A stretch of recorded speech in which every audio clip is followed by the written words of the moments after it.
Here's a moment you've probably lived through.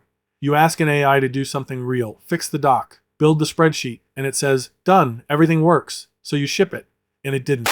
It made something up, smoothed right over the part it got wrong, and let you walk straight into the mistake. That's the trust problem. The single biggest reason most people still don't hand real work to AI. You never know when it's quietly bluffing you. Today, Anthropic released a new version of Claude, Opus 4.8. And the headline isn't a better benchmark score. The headline is that it lies to you less. So I'm going to show you 3 things. 1, the honesty upgrade and why it beats any benchmark. 2, a brand new effort dial now inside Claude for everybody. 3, the part nobody's talking about, how that same dial helps you stretch your usage so you don't run out mid-project. First, the basics. Fast. Opus 4.8 is Anthropic's new top-tier model, available today everywhere you already use Claude. And here's the part I like. It's the same price as the version before it. No surprise upgrade fee. If you're on a paid plan, you already have a better model than yesterday for the same money. The honesty upgrade. Let me make this concrete, because more honest AI sounds like fluff until you see what it means for your work. Anthropic ran tests where the model writes code, then reports back on whether it's any good. Older models had a bad habit. When there was a flaw, they'd just not mention it. The new model is about 4 times less likely to do that. There's a sharper number on one test of how often it reports flawed results as solid. Opus 4.8 scored 0, the first Claude model to hit a perfect score, and it's more than 10 times less likely to be overconfident than the last version. Now you're thinking, I don't write code, why do I care? Here's why. The behavior they fixed isn't about code. It's about admitting when something's shaky. That shows up everywhere. When it summarizes a report, when it says a task is finished. So now it's more likely to say, here's the part I'm not confident about, double check this. A real example. I hand Claude a 40-page PDF and ask for the key numbers. The old model, if one figure was buried in a messy table, would just give me a clean number anyway. No warning. The new model says, I pulled these 5, but this one on page 31 was hard to read. Go verify it. You stop rechecking everything and start rechecking only what it flagged. That's hours back in your week. There's a bigger picture, and I'll be straight with you. Anthropic ran a full safety and alignment review. Plain terms, checking that the AI behaves and supports your goals. Their team said this version reaches new highs on pro-social traits, supporting your autonomy, acting in your best interest. Exactly what you want in a tool you trust with real work. Anti-hype moment, because I promised. This is a modest but real improvement, not a giant leap. Don't expect magic. Expect a model a little sharper and a lot more trustworthy. The early testers say the same thing. The word that keeps coming up is judgment. It asks better questions, catches its own mistakes, and pushes back when your plan doesn't hold up. It beat the other big models on most tests, though a competitor still edges it on one coding task, so it's not a clean sweep. But for our kind of work, the thing that moves the needle is that you can trust what comes back. Now the part you can play with the second this video ends. The effort dial. Claude used to decide how hard to think. Starting today, you decide. There's a new control sitting right next to where you pick your model, inside Claude and inside Cowork. And it's on every plan, including free. Here's the idea. Crank it up, the model thinks more and deeper before it answers. Dial it down, it answers faster and sips your usage instead of gulping it. And don't worry, it is also in Claude Code. By default, it's set to high, the best all-around balance. Above that is a setting called extra, and above that, max. The higher you go, the more it chews on the problem before it talks. So when do you crank it? The hard stuff.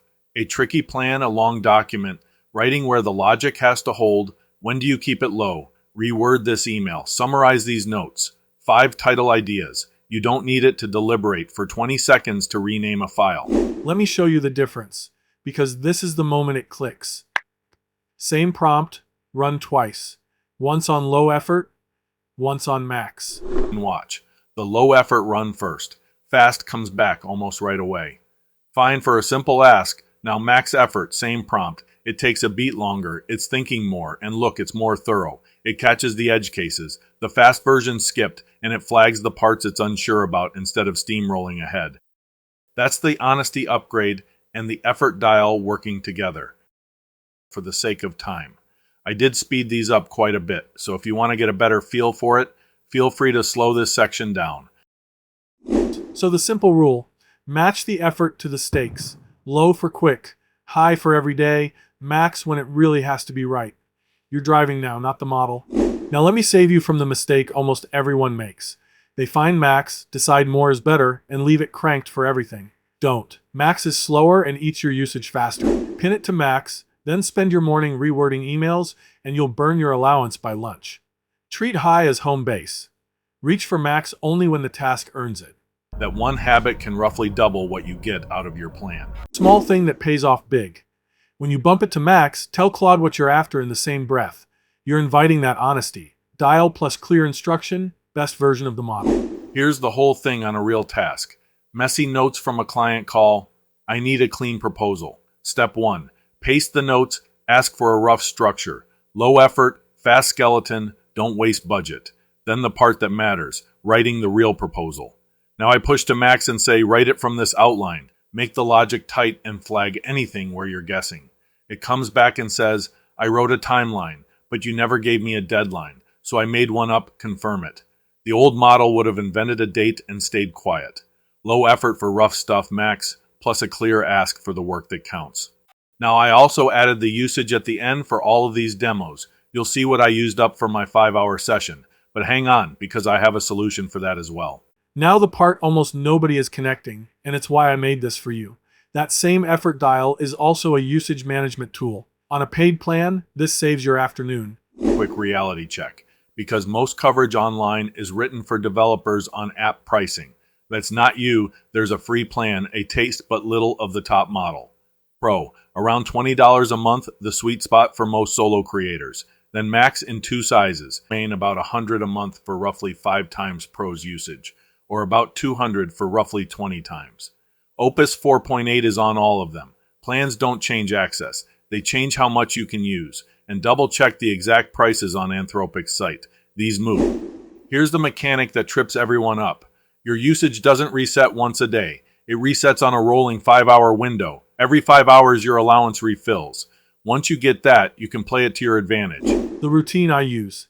First thing in the morning, I send Claude one small message. Ask it the weather. That quietly starts the 5-hour clock in the background. Then I go do other things. I come back hours later with most of the window ahead of me, and that's when I do the heavy lifting. Work session rolls cleanly into the next window, just by being smart about the clock. More done on the same plan. And here's where the effort dial ties it together. Lower effort uses your allowance more slowly. So if you're deep in a long project and getting close to a limit, you don't have to stop. Drop the effort for the simple steps, save your budget for the parts that need horsepower, and keep rolling. The dial isn't just a quality knob. It's a fuel gauge you control. 2 more things, then I'll send you off with something useful. If you're more technical, there's a new feature called Dynamic Workflows for the coding tool. It breaks a giant job into hundreds of pieces, works on them at once, checks its own work.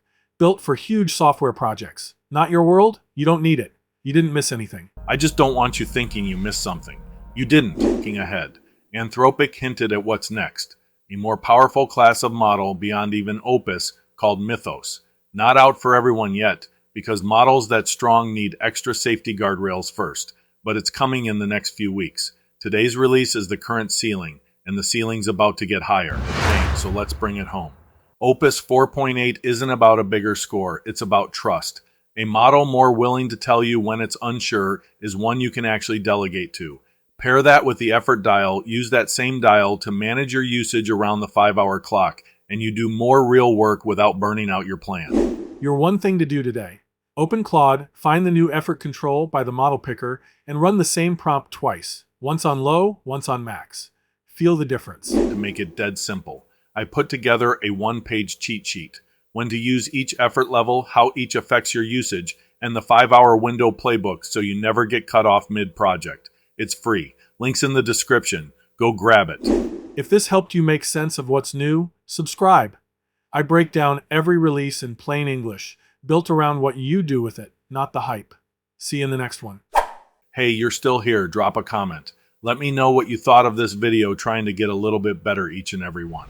Thanks for watching.